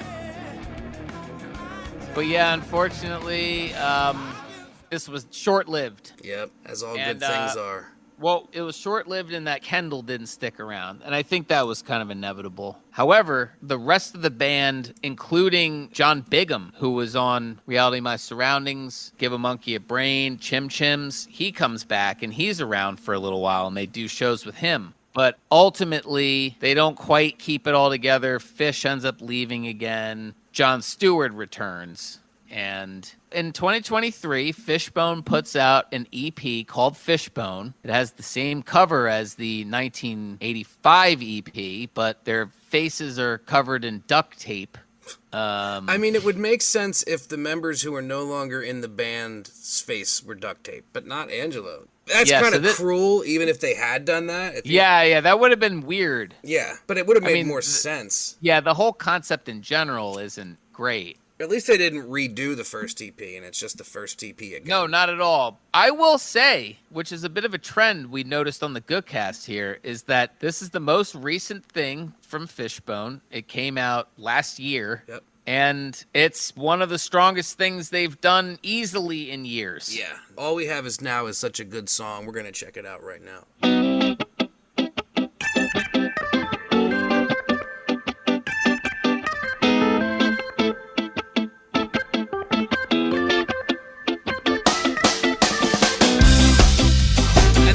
Is good again. Yep. Good, yep.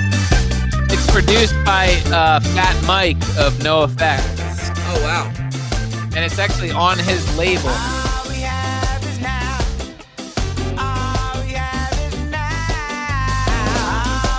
Dude, I've been jamming this song all week. Yeah, this is a good song. This is one of the best songs they've done in like 20 years. It's one of their best songs. Period. It's on the gold label. Yep.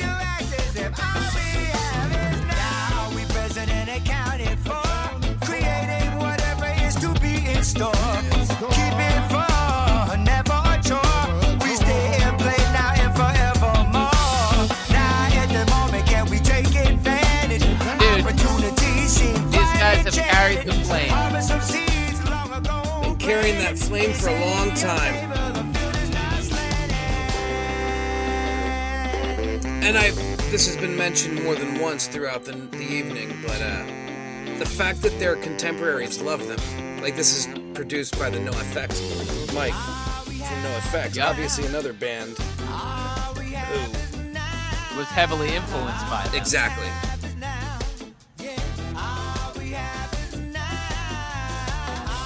Yeah, I really like this song a lot. Dude, this makes me happy to hear this.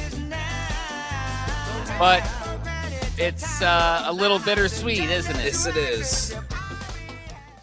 When we decided that we were going to do Fishbone for the 3rd episode of the Gookcast, I remember being like, all right, cool, Fishbone, let's get back into it. And I just Googled them. And literally, a day before I Googled it, Norwood had quit the band. Quit the fucking band, dude. Norwood. He fucking left the band! Ugh. One of the founding fucking, if not the founding member of the band. I'm sorry if you guys want to call the band Fishbone and Norwood's not in it. I'm not sure I'm going to be on board with that. Exclamation point! I don't like it. Let's put it that way. No, I don't like it either. It makes me feel very sad. Obviously, these guys have been playing music together since 1979, and maybe it just reached a breaking point. Yeah, you gotta wonder what exactly happened. I'm sure it'll come out eventually. Having watched the documentary recently, The Everyday Sunshine, I'm going to shout it out again, really good documentary. It makes it seem like Norwood and Angelo are in it for the long haul. Yeah. And it makes you realize that Norwood, more than Angelo, perhaps to a degree, has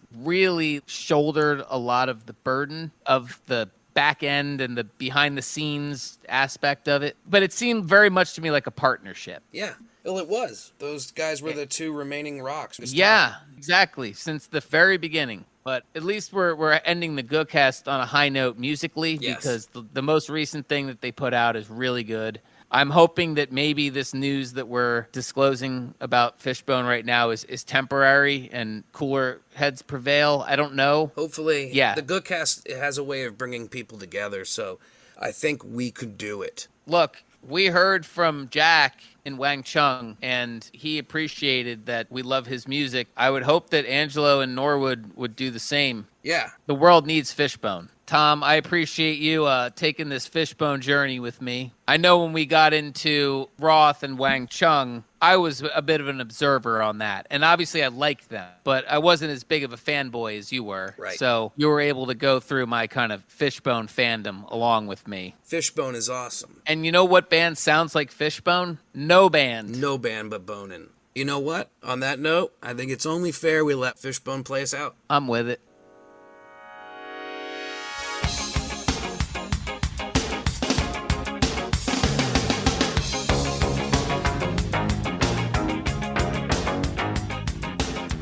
Perfect choice. Didn't you say that this song kind of, not this song, but this album wasn't wildly regarded? I don't think it did as well as they hoped it would. I think it's great. Fishbone's great. Listen to Fishbone.